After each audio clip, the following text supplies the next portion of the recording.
My sweet and lovely viewers, তো কেমন আছো তোমরা সবাই? আশা করি প্রত্যেকে অনেক অনেক ভালো আছো। আজকে আমরা চলে এসেছি নতুন আরেকটি ইনফরমেটিভ ভিডিও নিয়ে। আজকে ভিডিওতে কথা বলবো তোমরা ইউএসজি রিপোর্টে FHR অর্থাৎ ফিটাল হার্ট রেট দেখে কিভাবে বুঝবে গর্ভের আগত সন্তানটি পুত্র না কন্যা। তো সেই বিষয়ে আজকের আলোচনার সাথে থাকতে অবশ্যই চ্যানেল সাবস্ক্রাইব করে রাখতে হবে এবং পাশে থাকা যে বেল আইকন রয়েছে সেটাও অবশ্যই কিন্তু প্রেস করে রাখতে হবে। এছাড়াও ভিডিও ভালো লাগলে ছোট্ট করে একটা লাইক দিয়ে কমেন্ট করে যাবেন।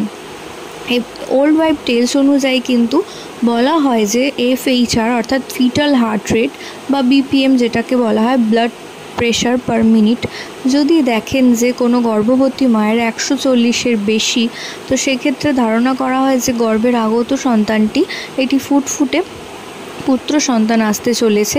কারণ অন্যান্য কন্যা সন্তানের তুলনায় একটা পুত্র সন্তানের গর্ভে কিন্তু অনেক বেশি অ্যাক্টিভ থাকে, যার কারণে FHR অনেকটা বেশি আসে।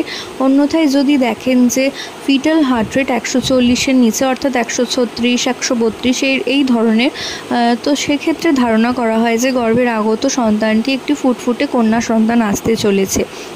তো এর সাথে বিজ্ঞানের কোনো ভিত্তি নেই, এগুলো ওল্ড ওয়াইফ টেলস থেকে নেওয়া হয়েছে।